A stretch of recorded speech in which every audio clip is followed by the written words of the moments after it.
Je voudrais dire clairement que nous n'avons aucune raison de penser que le peuple d'Érythrée a changé d'avis sur son rattachement à l'Éthiopie, décidé librement pour commencer.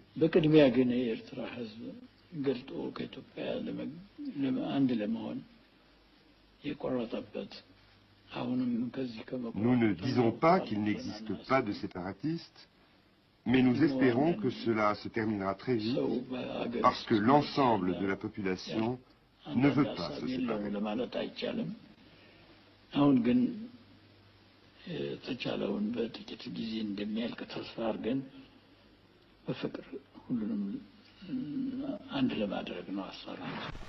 The boundaries of modern Ethiopia and Eritrea closely match those of ancient Abyssinia.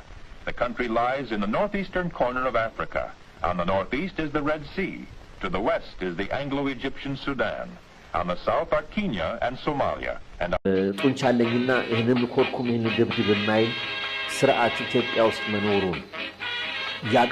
Ethiopia.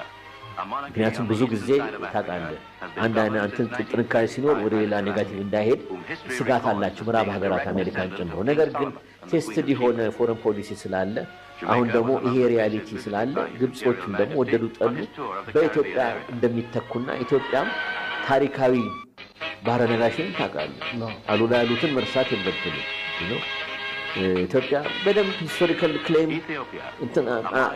አለን ማረግም እንችላለን ቀይ ባህር በሙሉ ኤርትራ የሚባል ሀገር ደጋግመ የሚባል ሀገር አልነበርም የለም 1890 እና 1891 ነው ኮሎኒያል አድሚኒስትሬሽን ካርቫውት አድርገው ጣሊያኖች ሲያቋቁሙ ምን ስም እንስጠው ብለው ነው አስበው ነው ፓርላማ ተነጋግረው ኤሪትሪዮስም በለው ለምን ሬድ ሲ ማለት ነው ብሎ ሰጡ እንጂ ባህረ ነጋሽ ያኔ ቢሉት ኖሮ አንዱ እሱ ነበር ሳባ ቢሉት ኖሮ ሳባ የሚባል ሀገር ነበር የሚፈጠረው ስለዚህ የኤርትራ ነው የሚለው ክሌም ሪሊ የኛ ምሁራን በደም እንደገና መፈተሽ አለባቸው ይሄ ዝም ብሎ የመጣውን